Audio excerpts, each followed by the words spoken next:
So click the gear icon to go to your Stripe settings right here.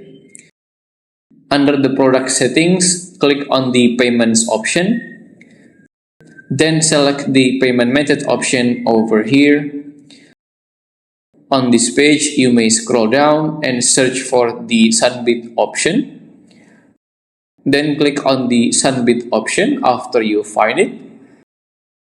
And tap on enable button just right here.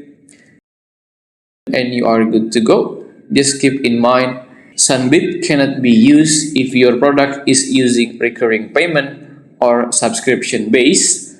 Also, the minimum price of your product must be on $60 or more for Sunbit option to appear on your checkout, and the maximum is around $20,000. This is one of my payment link, and as you can see, Sunbit is already a part of the payment method. If you still have any question, just comment down below and I will try my best to guide and help you guys.